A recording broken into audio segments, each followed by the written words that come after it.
నాలాయిర దివ్య ప్రబంధములోని మూన్రాన్ తిరువందాది అనే రచనను పేయాళ్వార్ రచించారు. ఈ మూన్రాన్ తిరువందాది 100 పాసురములతో నిండి ఉన్నది. ఈరోజు మూన్రాన్ తిరువందాది యొక్క భావమును చూద్దాము. మొదటి పాసురం యొక్క అర్థము. ఆహా, ఎంత గొప్ప భాగ్యము!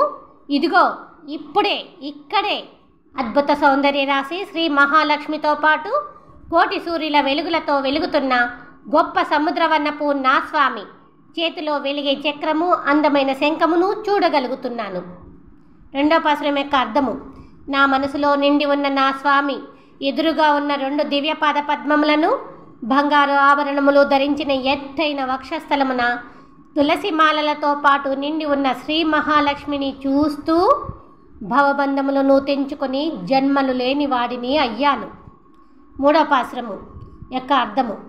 సంతోషముతో నా మనసు నిండా నిండిపోయిన నా స్వామి, శత్రు సంహారము చేసే నా స్వామి, చల్లని తులసిమాలల హృదయముపై కొలువై ఉన్న శ్రీమన్నారాయణుడు, క్షీర సముద్రములోని సముద్రవర్ణుడు, నరకమునకు పంపని దివ్య ఔషధమై ఉన్నాడు.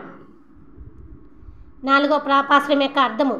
ప్రశాంతమైన కన్నుల ఎర్రని నా స్వామి, ప్రళయకాలమున లోకములన్నిటినీ మృంగి మరలా వాటిని సృష్టించిన స్వామి, ఆనాడు బలిచక్రవర్తి దగ్గర దానముగా 3 అడుగులకు నీరు తీసుకొని తన దివ్య పాదములతో ఈ లోకములను కొలిచిన స్వామి, అమృత వంటి నా స్వామి ఇక్కడ ఉన్న ఈ డబ్బు, ఈ మందు అన్నీ అయి ఉన్నాడు.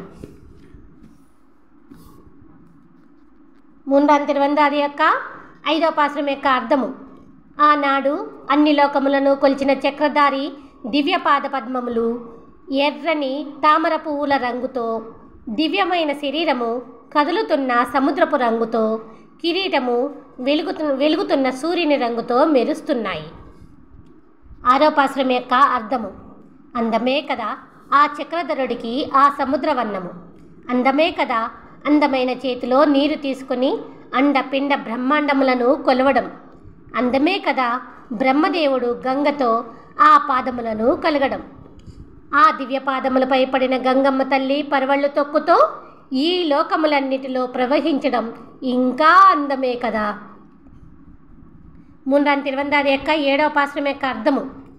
నల్లని సముద్ర జలముతో చుట్టిన ఈ చల్లని భూమిని కొలిచిన దివ్యపాద పద్మములను సేవిద్దాము రా మనసా.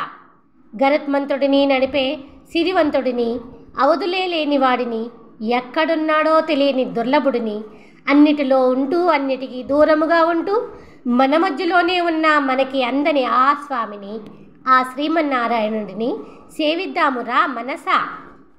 అన్ని లోకములతో పాటు అమరి ఉన్న ఈ భూమిని మింగి తిరిగి సృష్టించిన స్వామిని, పాడుతున్న తుమ్మెదలు వాలే చల్లని తులసిని మాలగా ధరించిన స్వామిని, స్వామి శ్రీమన్నారాయణుడా అని అంటూ ఆ స్వామి అన్ని పేర్లను పలుకుతూ కన్నులారా చూస్తూ చేతులారా పూజిద్దాము రా మనసా. మూన్రాన్ తిరువందాది యొక్క 9వ పాసురం యొక్క అర్థము. నల్లని మేఘవర్ణపు నా స్వామి, కదిలే సముద్ర నీటి వర్ణపు నా స్వామి, గొప్ప గొప్ప దివ్య తేజస్సు కలిగిన అందమైన నా స్వామి, ఆ మణివర్ణుడి విశాలమైన కన్నులు కమలములే కదా, ఆ కమలములే కదా నా స్వామి చేతులు, ఈ భూమిని కొలిచిన పాదములు. 10వ పాసురం యొక్క అర్థము. సుడులు తిరిగిన తెల్లని శంఖమును ధరించిన స్వామి పేర్లను చక్కగా చెప్పగలిగితే మంచి బలము, కీర్తి, సంపద, సౌందర్యము, మంచి కుటుంబమే కాకుండా మిగిలినవన్నీ కూడా మనతో వచ్చి చేరుతాయి. 11వ పాసురం యొక్క అర్థము. జ్ఞానముతో చాలా జాగ్రత్తగా పరిశీలించి చూసినచో శంఖములు, గవ్వలు నిండి ఉన్న అలల సముద్రవర్ణపు నా స్వామి క్షీర సముద్రమున శేషశయ్యపై శయనించినట్లుగా 4 వేదములలో తేలుతూ ఉన్నాడు. 12వ పాసురం యొక్క అర్థము. వేదములను చదివి బాగా అర్థము చేసుకున్నవారు తమలో ఉన్న పంచేంద్రియములను గట్టి తలుపులతో బంధించి ఆ తలుపుల గొళ్ళెమునకు జ్ఞానము అనే పెద్ద తాళమును పెట్టి నిరంతరము అందమైన సముద్రవర్ణుడి రూపమును చూస్తూ ఆనందమును అనుభవించెదరు.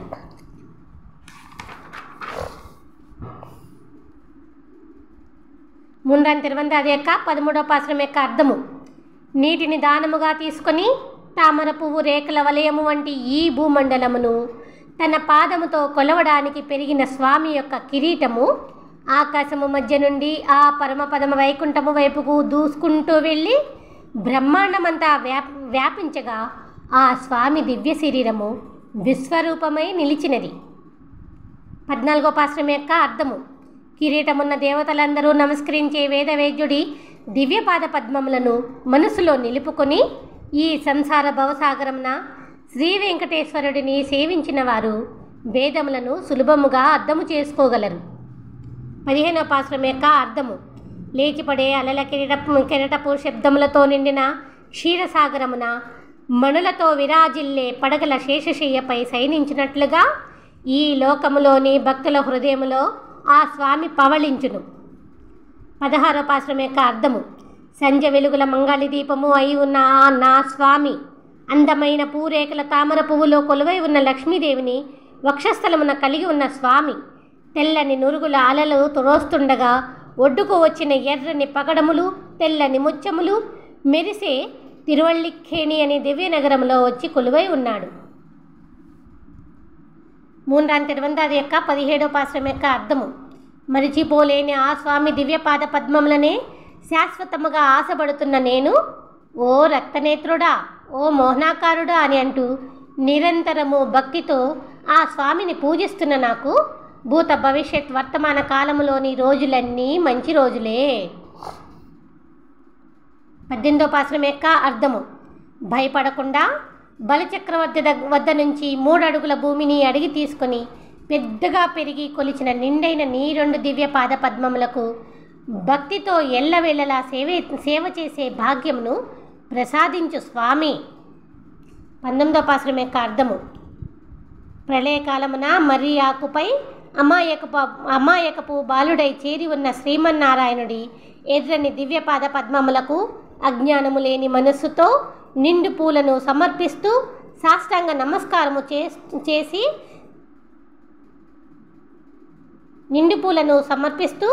సాష్టాంగ నమస్కారము చేసే భక్తులపై ఆలస్యము చేయకుండా ఆ స్వామి వెంటనే దయచూపును. 20వ పాశ్రం యొక్క అర్థము.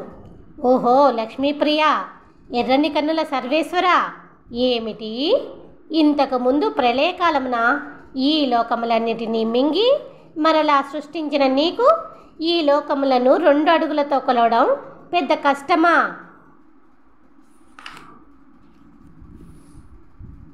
ముందంతర్వందాది యొక్క 21వ పాశ్రం యొక్క అర్థము.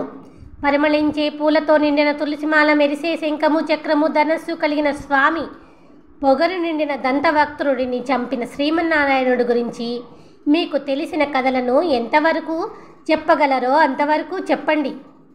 22వ పాశ్రం యొక్క అర్థము. అందమైన కిరీటములను ధరించిన దేవతలు తలలను వంచి నమస్కరిస్తూ రంగురంగుల పరిమళ పువ్వులతో పూజించే స్వామిని నువ్వు కూడా చక్కగా నీ హృదయంలో నిలుపుకొని ప్రతిరోజు సేవించడానికే ఆశపడు మనసా. 23వ పాశ్రం యొక్క అర్థము. ఆకాశమైన ఆ మిన్నును భూమిపై ఉన్న ఈ మనును కొలిచిన దివ్యపాద పద్మముల సేవ గురించి ఆరాటపడుతున్న నా మనస్సు అందమైన రెక్కల 9 వాలే చల్లని తులసిని మాలగా ధరించిన శ్రీమన్నారాయణుడిని వెతుకుతూ వెడుతున్నది. 24వ పాశ్రం యొక్క అర్థము. విశాలమై ఉన్న ఈ పెద్ద భూమి అంతా వ్యాపించి ఉన్న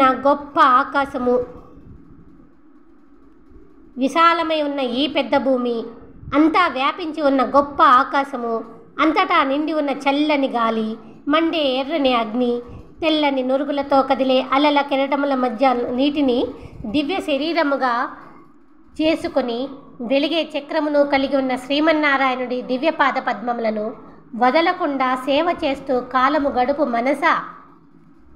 3వ తిరువందాది యొక్క 25వ పాశ్రం యొక్క అర్థము. ఒత్తైన నల్లని జుట్టు కలిగిన యశోదాదేవి చేసిన కమ్మటి వెన్న తిన్న నోటితో ప్రళయకాలమున మ్రింగిన లోకములన్నిటినీ చూపి బలమైన ఎద్దులను 7 చంపిన స్వామిని, దేవతలకు కూడా కష్టసాధ్యుడైన దుర్లభుడిని సేవించడం నీకు కష్టము కాదు మనసా. 26వ పాశ్రం యొక్క అర్థము. నా మంచి మనసులో ఉన్న స్వామి, ఎర్రని కన్నుల ఆదిశేషుడిపై ఉన్న స్వామి, చల్లని తులసిని ధరించిన స్వామి, ఐశ్వర్యవంతులు ఉన్న విశాలమైన కంచి అనే దివ్య నగరంలో ప్రశాంతముగా నివాసము ఏర్పరచుకున్న స్వామి చెల్లని వెంకటాద్రి యందు తిరువేక నగరములోను, తిరువెళ్ళకై నగరములోను మరియు పాడగము అనే నగరములోను కొలువై ఉన్నాడు. 27వ పాశ్రం యొక్క అర్థము: మేఘములతో ఆవరించిన నల్లని పాలకడలిని చిలికిన స్వామిని, నీటి పక్కపై పవళించిన నా స్వామిని నిరంతరము సేవించిన వారు ఎవరయ్యా పాపములతో బాధపడినది? 28వ పాశ్రం యొక్క అర్థము: శేషశయ్యపై శయనించిన దేవాది దేవుడు రంభపు పళ్ళ రాక్షసి ఇచ్చిన భయంకరమైన విషపు పాలను తాగెను. యశోదాదేవి చేతిలోని కవ్వమునకు భయపడుతూ కట్టుబడెను. పాండవులు 5 గురించి భయంకరమైన కురుక్షేత్ర యుద్ధమును చేసెను. 24వ పాశ్రం యొక్క అర్థము: నల్లటి కారు చీకటి వంటి రాక్షసి పూతని ఇచ్చిన పాలు తాగిన స్వామిని చూసి భయపడకుండా ఎత్తుకొని ఎర్రటి పగడపు పెదవులను ముద్దాడి ప్రేమగా పాలు ఇచ్చిన యశోదాదేవి ఎంత గొప్పదో. 30వ పాశ్రం యొక్క అర్థము: క్షీరసాగరము, కుంభకోణము, పాడగము అనే నగరములు, చల్లని వెంకటాద్రి, నిండైన వైకుంఠము, స్వచ్ఛమైన మనసులు, గొప్పవైన 4 వేదములు, అనంతుడనే ఆదిశేషుడు, ఇవన్నీ అందమైన తులసిమాలల స్వామి ఆ శ్రీయప్పతి నివసించే గొప్ప గొప్ప ప్రదేశములు. 31వ పాశ్రం యొక్క అర్థము: హిరణ్యకశిపుడి శరీరమును చిన్న భిన్నముగా చేసిన స్వామి, చెవిలేని పామును, 4 వేదములను, క్షీరాబ్దిని తన నివాసముగా చేసుకున్న స్వామి, గంగను ధరించిన నందివాహనుడు అయిన ఆ శివుడికి తన పక్కన చోటు ఇచ్చెను. 32వ పాశ్రం యొక్క అర్థము: ఆ క్షీరాబ్దిని, ఈ వెంకటాద్రిని, చల్లని వైకుంఠములోని ఆ అనంతుడిని, వేదములను నిత్య నివాసముగా చేసుకున్న గోవిందుడు, కురుంద వృక్షమును విరిచిన స్వామి, తనపై మనసు నిలిపిన భక్తుల హృదయ కమలంలోనూ యోగుల మనసులలోనూ నిండుగా కొలువై ఉన్నాడు. 33వ పాశ్రం యొక్క అర్థము: ప్రళయకాలమున ఈ లోకములన్నిటినీ మృంగి చిన్న మర్రి ఆకుపై పసిబాలుడవై పడుకున్న సర్వేశ్వరుడు మందర పర్వతముతో క్షీర సముద్రమును చిలికి గొప్పదైన అమృతమును మంచి పనులు చేసే దేవతలకు ఇచ్చాడు. 34వ పాశ్రం యొక్క అర్థము: మనసా తెలుసుకో, నిత్య కళ్యాణ గుణవంతుడు అయిన ఆ స్వామి ఈ లోకములను కొలిచిన అలసటను తీర్చుకోవడానికి వేళుక్కై అన్న నగరములో నిల్చున్నాడు. కంసుడిని చంపిన శ్రమను తీర్చుకోవడానికి యథోక్తగారిగా కంచిలోన పవళించాడు.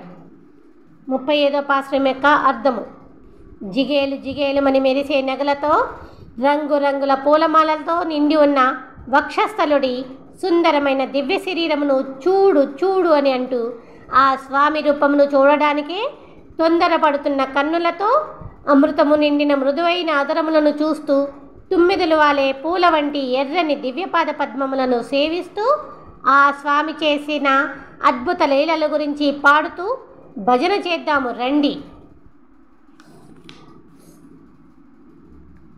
36వ పాశ్రం యొక్క అర్థము: చల్లని సముద్రపు నీటితో నిండిన ఈ లోకములను కొలిచి సముద్రముపై శయనించిన అద్భుత కారణుడికి చేతిలో జ్వలించే చక్రము, నల్లని సముద్రము నుండి వచ్చిన తెల్లని శంఖము, భయంకరమైన గద, దృఢమైన ధనస్సు, ఉగ్ర తేజస్సు నిండిన అందమైన ఖడ్గము ఆయుధములై ఉన్నాయి.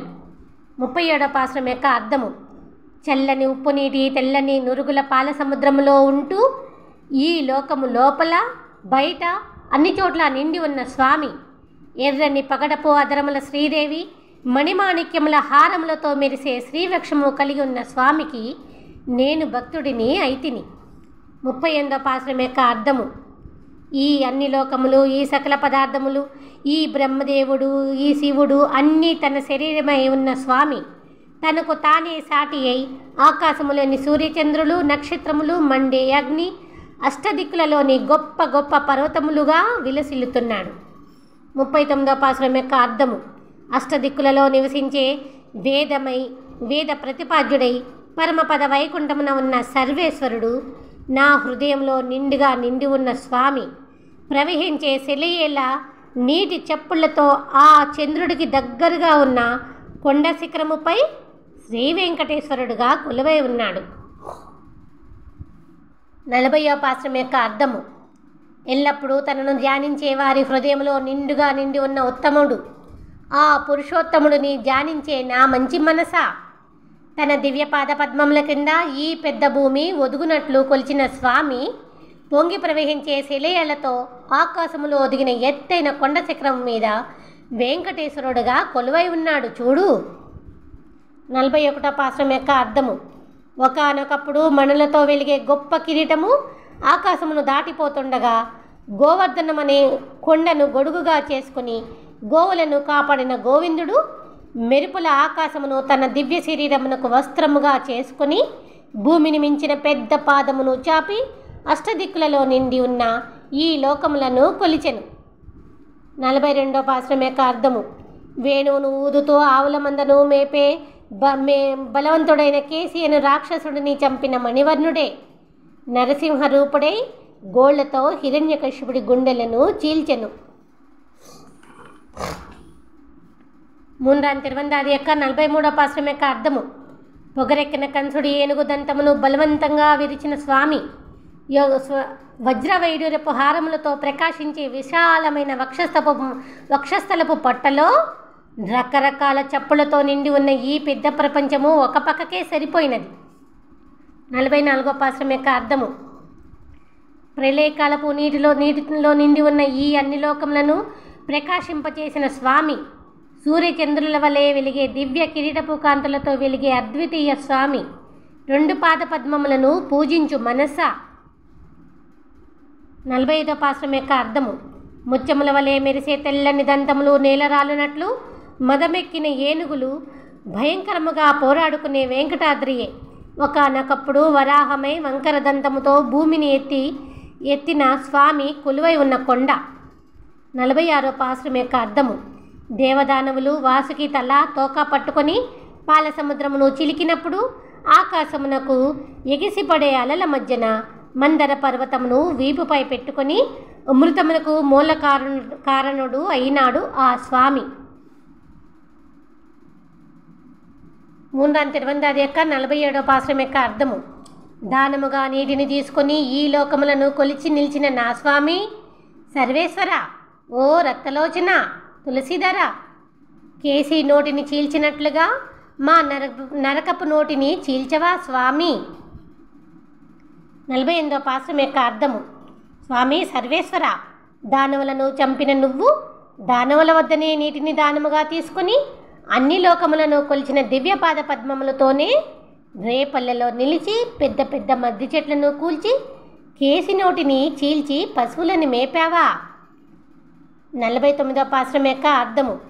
ఏమైనా చేయగలిగిన శంఖచక్రధారి, నీటితో దానముగా పొందిన ఈ భూమిపై నిన్ను చేరని హిరణ్య కశ్యపుడిని చంపిన నువ్వే నిన్ను పొందాలని పరితంబించిన రాధ గురించి పొగరుతో తిరిగే పోట్లగిత్త బలమును పోగొట్టావు. 50వ పాశ్రం యొక్క అర్థము. సుందరమైన నీలివర్ణుడు, తులసిమాలలను ధరించినవాడు, ప్రకాశించే రత్నకిరీటపు సర్వేశ్వరుడు, జలపాతములతో నిండిన విశాలమైన పర్వతముపై ఉన్న లోతైన తేట నీటి మడుగున ఎప్పటి నుండో నివసించే పెద్ద ముసలిని చంపెను. 51వ పాశ్రం యొక్క అర్థము. మనము కలలు కనే వైకుంఠము అనే గొప్ప నగరమును చూపేవాడు ఎవడో కాదు, మద్ది చెట్ల మధ్యకు పోయి వాటిని పడగొట్టి ఒక పెద్ద కొండతో గోవులను కాపాడిన వాడే, ఆ లంకాపురిని కొట్టి కాల్చిన వాడే. 52వ పాశ్రం యొక్క అర్థము. పొట్టి బ్రహ్మచారి రూపముతో తన అందమైన చేతితో దానముగా తీసుకుని ఈ భూమిని లోబర్చుకున్న స్వామియే శ్రీరాముడై 7 తాటి చెట్లను కూల్చెను. పెండ్లాడిన సీత గురించి మాయాలేడిని పడగొట్టెను. దక్షిణ దిక్కున ఉన్న లంకా నగరపు రాజుని చావచిత కొట్టెను. 53వ పాశ్రం యొక్క అర్థము. ప్రళయకాలమున భూమినంతా పుట్టనబెట్టుకున్న నీటి సుడల మధ్యన రాలిన మర్రి ఆకుపై ముద్దులొలికే చంటి బిడ్డడై కదలకుండా ఆశ్చర్యముగా పడుకున్న చల్లని తులసిమాలల అద్వితీయ స్వరూపపు స్వామి దివ్యపాద పద్మములకు నమస్కరించే ప్రయత్నము చెయ్యి మనసా. 54వ పాశ్రం యొక్క అర్థము. కాలితో బండిని తన్ని పక్కనే ఉన్న మద్ది చెట్లను పడగొట్టి కంసుడి ఏనుగును చంపి పంది అయి నీటిలోని భూమిని విడదీసిన స్వామి తన గుండెలపై ఐశ్వర్యవంతురాలు అయిన అందమైన లక్ష్మీదేవిని ఉంచెను. 55వ పాశ్రం యొక్క అర్థము. ధ్యానములో ఉన్న మనకు నల్లని మెరుపుల మేఘము రత్నహారములతో మెరిసే ఎత్తైన వక్షస్థలమును చూపిస్తుండగా, పెద్ద కొండ వంటి అందమైన నా స్వామి విశాలమైన కన్నులను జుమ్మంటూ తిరిగే తుమ్మెదలు వాలి ఎర్రని పద్మములు చూపెట్టును. 56వ పాశ్రం యొక్క అర్థము. ఆ స్వామి దివ్య శరీరము రంగు తెలుపు, పసుపు, నలుపు అని మనము ఎంత ప్రయత్నించినా తెలుసుకోలేము. ఆ లక్ష్మీపతి యొక్క గొప్ప కళ్యాణ గుణముల ఆ సంపదను నిండు జ్ఞానము కలిగిన సరస్వతీదేవి మాత్రమే చక్కగా కీర్తించగలదు. 57వ పాశ్రం యొక్క అర్థము. నల్లని కారు మబ్బుల మధ్యన మెరుపు మెరిసినట్లుగా లక్ష్మీదేవిని వక్షస్థలమును ఉంచుకొని గరుత్మంతుడిపై తిరిగే నీలవర్ణుడి దివ్యపాద పద్మములపై భక్తి కలిగి ఉండడమే మహోన్నతమైన జ్ఞానము అని తెలుసుకో మనసా. 58వ పాశ్రం యొక్క అర్థము. చల్లని పండు వెన్నెలను వెదజల్లే నిండు చంద్రుడు దగ్గరలోనే ఉన్నాడనుకుని కొండలపై ఉన్న కోతులు పట్టుకోవడానికి పరిగెత్తే వెంకటాద్రియే ఒకానొకప్పుడు ఉపాయముతో ఈ భూమిని ప్రశాంతముగా తీసుకున్న వామనుడు ఎంతో ఇష్టముగా తిరిగే ప్రదేశము. 59వ పాశ్రం యొక్క అర్థము. పెద్ద కొండపై ఉన్న జలపాతముల వలె లక్ష్మీదేవి ఉన్న వక్షస్థలమున వజ్రపు హారములు మెరిసే నల్లని కాటుక రంగు మణివర్ణుడు ఎర్రని రక్తనేత్రపు మోహనాకారుడు అయిన ఆ స్వామి యొక్క దివ్యపాద పద్మములను అనుక్షణము తలవడమే నేను సుఖము అని అనుకుంటున్నాను. 60వ పాశ్రం యొక్క అర్థము. తెల్లని శంఖమును నోట పెట్టుకొని సంతోషముగా ఊదుతూ జయ జయ నాదము చేసే స్వామి పశువుల మందను కాచి పక్కపక్కనే ఉన్న 2 మద్ది చెట్లను కూల్చి రాక్షసి పూతన పాలను త్రాగి పెద్ద బండిని తన్ని దూడగా వచ్చిన రాక్షసుడిని కర్రగా చేసుకుని వెలగపండుపైకి విసిరెను. 61వ పాశ్రం యొక్క అర్థము. వైకుంఠములోని పాల సముద్రంలో ఉండే నా స్వామి తుమ్మెదలు గుంపులు గుంపులుగా తిరిగే పెద్ద పెద్ద తోటల వెంకటాద్రి పైన అందమైన తిరుక్కడికై నగరములోను తిరువిన్నక్కరములోను నవయువకుడుగా కొలువై ఉన్నాడు. 62వ పాశ్రం యొక్క అర్థము.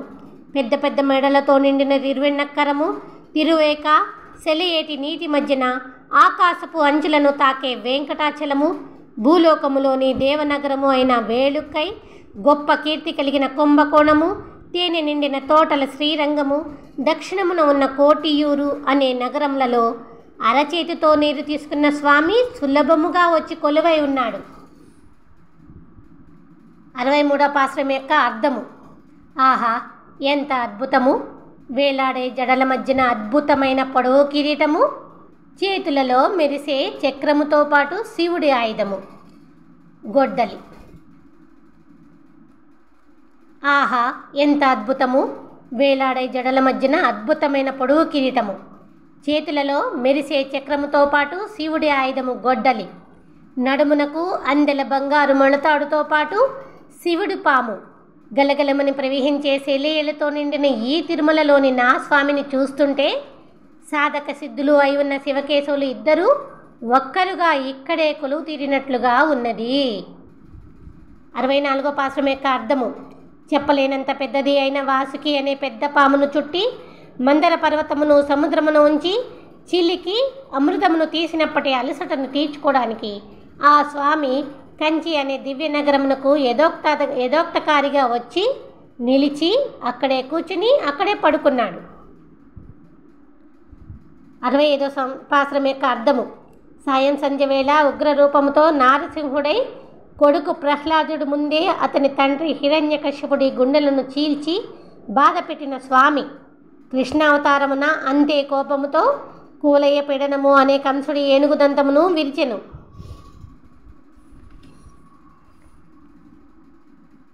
మూండాన్ తిరువందాది యొక్క 66వ పాశ్రం యొక్క అర్థము. కోపపు చీకట్లను వెళ్ళగొట్టే కాంతిపుంజములతో ప్రకాశించే గొప్ప మణుల పడగల పానుపుపై పవళించిన దివ్యతేజుడు నా స్వామి మీదకు వేడి నిట్టూర్పులతో వచ్చిన మధుకైటబులు అనే రాక్షసులు వారి రాశనమును వారే కోరుతూ అక్కడికక్కడే కడుపు పగిలి చచ్చిరి. అందమైన స్వామి నాభిలోని ఎర్రని తామర పువ్వు ఆ స్వామి అందమైన చేతులలో ఉన్న శంఖ చక్రములను చూసి ఆకాశములో ఉదయిస్తున్న సూర్యచంద్రులు అనుకొని వికసిస్తూ ముడుచుకుంటూ కాలమును గడుపుతున్నది. 68వ పాశ్రం యొక్క అర్థము. నల్ల నేరేడు పండ్లను కోసి తిన్న కోతి ప్రవహించే సెలయేటిలోని నీటిని తాగుతూ వేరొక పెద్ద కోతి అని అనుకుని భయముతో పరిగెత్తే వెంకటాద్రియే. పూర్వకాలంలో చెట్టుపై ఉన్న వెలుగు పండును కోయడానికి ఆవుదూడగా వచ్చిన రాక్షసుడిని విసిరిన స్వామి నివసించే పర్వతము. 69వ పాశ్రం యొక్క అర్థము. నల్లని జుట్టు మధ్యన పచ్చని తులసిని ధరించి మల్లయోధులను చంపిన ఆజానుబాహుడు పవళించి ఉన్న విశాలమైన క్షీరసాగరములో స్నానము చెయ్యాలి అని అనుకున్నవారు బ్రతుకున్నంత వరకు కొండ అంటే గొప్పతైన వెంకటాద్రియే అని అంటూ వెంకటాద్రిపై నివసించే ఆ వెంకటేశ్వర స్వామిని సేవించాలి. 3 యొక్క 70వ పాశ్రం యొక్క అర్థము. పెద్ద పెద్ద ఏనుగులు కొండపై నుంచి పడుతున్న జలపాతముల నీటిని తొండముతో తమ శరీరముపై చిమ్ముకొని తేనెతో విచ్చిన పూలను తీసుకుని వెళ్ళి వెంకటేశ్వర స్వామికి సమర్పించి సాష్టాంగ నమస్కారములు చేస్తుంటాయి. 71వ పాశ్రం యొక్క అర్థము. దంతము విరిగిన పెద్ద ఏనుగు ఒకటి తొండమును పైకి ఎత్తి బాధతో అరుస్తున్నట్లు పరుగున వస్తున్న పెద్ద మేఘము ఒకటి వెంకటాద్రిని గుద్దుకొని అక్కడికక్కడే నిలిచిపోయి ఉరుముతో కనిపించే కొండ, ఆవు దూడను పట్టుకుని వెలగపండుపైకి విసిరిన దేవాది దేవుడు నిలిచి ఉన్న కొండ. 72వ పాశ్రం యొక్క అర్థము.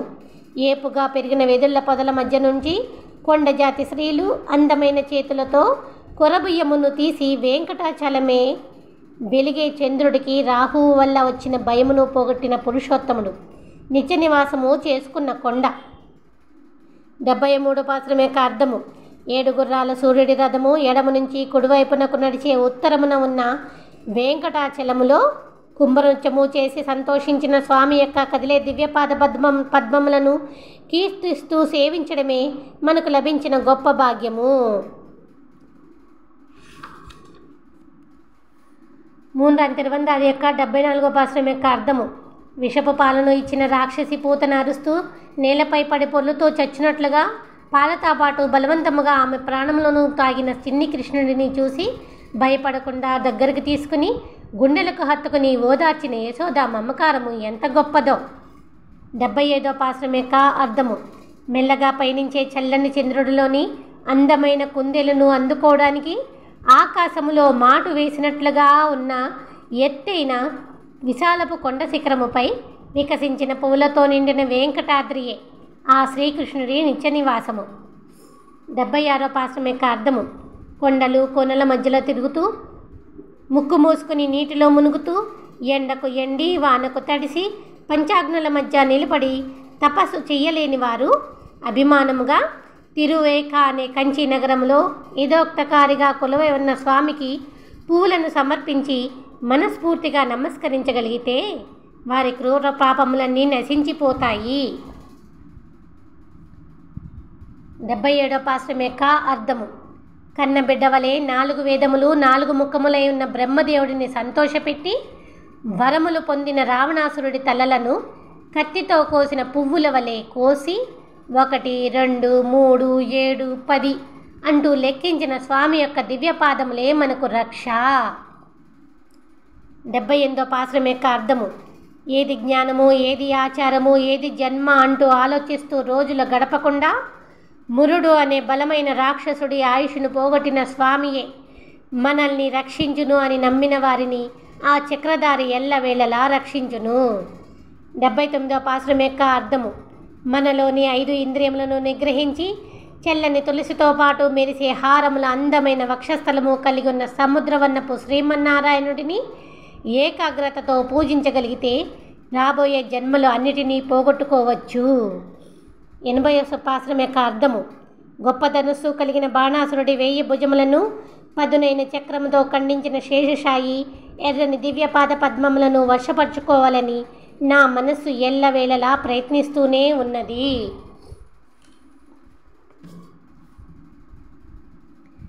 3 యొక్క 81వ పాశ్రం యొక్క అర్థము.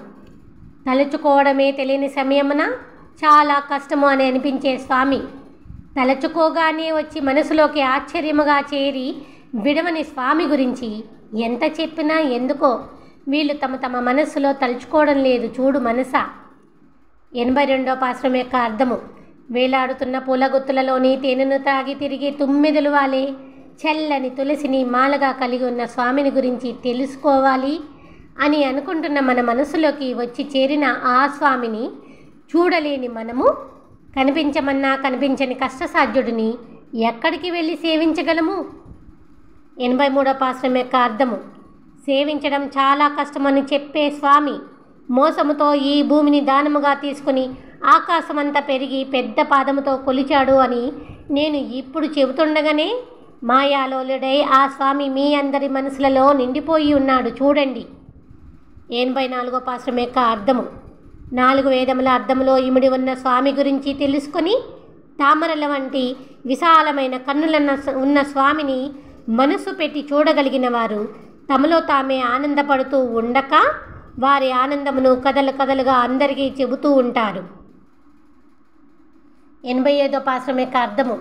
ఆ స్వామి దివ్యపాద పద్మములను తలుచుకుంటూ గోపబాల రాధ గురించి ఎద్దుల ప్రాణములను తీసిన అందమైన స్వామి లీలల గురించి వివరముగా చెబుతుంటే మధురమైన కథలను వింటున్న ఈ భూలోకములోని వారు అరమోడ్చిన కన్నులతో చేతులను జోడించి నమస్కరిస్తూ ఆ స్వామిని కీర్తించకుండా ఉండగలరా?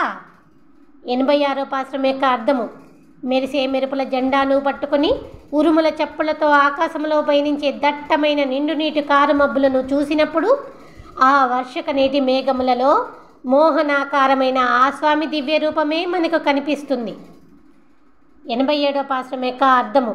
అందమైన పొన్నపూల మధ్యన వాలే తుమ్మెదలు కదిలే చల్లని తులసిని మాలగా చేసుకున్న స్వామి అందమును సంధ్యామేఘము చూపుతుండగా కౌస్తుభముతో ప్రకాశించే ఆ శ్రీకృష్ణుడి నెల్లని దివ్య శరీరపు కాంతిని మరకతకమని చూపుతున్నది. 88వ పాశ్రం యొక్క అర్థము. ఇది మంచి ఇది చెడు అని ఆలోచిస్తూ కూర్చోక తేనె నిండిన చల్లని తులసిమాలలను ధరించిన స్వామి యొక్క దివ్యపాద పద్మములను ఆశ్రయించితే ముందు ముందు రాబోయే పాపములన్నీ నశించును మనసా. 89వ పాశ్రం యొక్క అర్థము. అడవి పందులు మూతితో తొలిసిన భూమిలో తీయని మంచి ధాన్యపు విత్తనమును చల్లిన ఆటవీకులు ఆకాశమును అంటుతున్నట్లుగా పెరిగిన వెదుళ్లను నరుకుతూ వెళ్ళిన వెంకటాద్రియే వెదురు వేణువును నోట ఉంచుకుని వేణుగానముతో సమ్మోహితులను చేసిన స్వామి పర్వతము. 90వ పాశ్రం యొక్క అర్థము. ఆశ్చర్యముగా ఈ భూమిని కొలుస్తూ విశాలమైన భుజములతో 8 దిక్కులా వ్యాపించిన తులసిమాలల స్వామి అందెల పాదములను ఆకాశగంగతో కడిగిరి. 91వ పాశ్రం యొక్క అర్థము. మట్టి తిని రాక్షసి పాలను తాగి అది చాలదన్నట్లు అందరి ఇళ్లలోకి వెళ్ళి వెన్నను తిన్నాడని పెంచిన బిడ్డ శ్రీకృష్ణుడిపై కోపగించుకున్న యశోదాదేవి ముడుల త్రాడుతో కట్టగా ఆశ్చర్యముగా అంత గొప్ప భగవంతుడు కట్టుబడిపోయి ఉండిపోయాను. 92వ పాశ్రం యొక్క అర్థము. ఎంతో ఇష్టమైన బిడ్డ అనిరుద్ధుడిని బంధించిన బాణాసురుడి 1000 చేతులను నరికిన స్వామి యశోదాదేవి పెంచిన శ్రీకృష్ణుడి దివ్యపాద పద్మములనే నిండుగా తలుచుకో మనసా. 3 యొక్క 93వ పాశ్రం యొక్క అర్థము. ఆలోచించి చూడగా ఈ లోకములో తపస్సు చేసి తెలుసుకున్నవారు ఎవరూ లేరు. అందుకే ఆకాశమంతా పెరిగిన నా స్వామిని, అన్ని లోకములను తన కడుపులో ఇముడ్చుకున్న స్వామిని, శబ్దంతో కదిలే సముద్రమున మర్రి ఆకుపై ఒక శిశువుగా నిద్రించిన వాడిని మెల్లగా నీలో నిలుపుకో మనసా. 94వ పాశ్రం యొక్క అర్థము. బాగా ఆలోచించి జ్ఞానము అనే దీపపు కాంతిని పైకెత్తి ఈ లోకమంతా నిండి ఉన్నవాడిని వెతకగా ఆ స్వామి నా మనసులోకి ప్రవేశించి నన్ను వశపరుచుకుని నన్ను వదలకుండా ప్రశాంతముగా నాతో కూర్చుంటున్నాడు, నిల్చుంటున్నాడు, పడుకుంటున్నాడు. 95వ పాశ్రం యొక్క అర్థము. సాయం సంధ్యా సమయమున తేజోవంతమైన సింహరూపమై తనను నిందించిన హిరణ్యకశిపుడి గుండెలను బద్దలు కొట్టి చీల్చి చెండాడిన శ్రేయపతి దివ్యపాద పద్మములకే నమస్కరించి సుఖించు మంచి మనసా. 96వ పాశ్రం యొక్క అర్థము. లక్ష్మీదేవి భర్త ఆ శ్రీమన్నారాయణుడి మృదువైన శృతిమెత్తని ఎర్రని సుందర దివ్యపాద పద్మములను భక్తితో ముట్టుకుని బ్రహ్మాది దేవతలందరూ మెరిసే కిరీటపు తలలను వంచి నమస్కరించెదరు. మూన్రాన్ తిరువందాది యొక్క 97వ పాశ్రం యొక్క అర్థము. అందమైన పువ్వు, పెరిగిన నాభితో శుతిమెత్తని పువ్వు వంటి దివ్య శరీరము కలిగిన శ్రీమన్నారాయణుడు గురించి గొప్పవాడైన బ్రహ్మదేవుడు, జటాజోటధారి అయిన శివుడు, దేవలోకపు ఇంద్రుడు కూడా వివరముగా చెప్పలేరు. 98వ పాశ్రం యొక్క అర్థము. మంచు పర్వతములపై ఉన్న విశాలమైన ఆకాశములని గాలిని చీల్చుకుంటూ యమలోకమునకు వెళ్ళనీయకుండా కేసి నోటిని చీల్చిన స్వామి రక్షించును. 99వ పాశ్రం యొక్క అర్థము. 8 దివ్యాయుధములను ధరించిన అష్టభుజుడు, అద్వితీయుడు, మడుగులోని బలమైన ముసలిని గురిచూసి చంపిన చక్రధారి దివ్య పాద పద్మములే మనలను రక్షించును. మూన్రాన్ తిరువందాది యొక్క 100వ పాశ్రం. నల్లని మేఘముల మెరుపులతో ప్రకాశించే దివ్య శరీరము, అందమైన తామరల వంటి పెద్ద పెద్ద కన్నులు, చల్లని తులసి మాలలతో మెరిసే కొండ వంటి ఎత్తైన వక్షస్థలమున తేనె నిండిన తామర పువ్వుపై ఉన్న లక్ష్మీదేవిని సింగారించుకున్న చక్రధారియే మనల్ని ఎల్లవేళలా రక్షించును అని అంటూ పెయ్యాళ్వారు మూన్రాన్ తిరువందాదిని రచించెను. మూన్రాన్ తిరువందాది సమాప్తము. పెయ్యాళ్వారుడి దివ్యపాద పద్మములకు నమస్కారములు.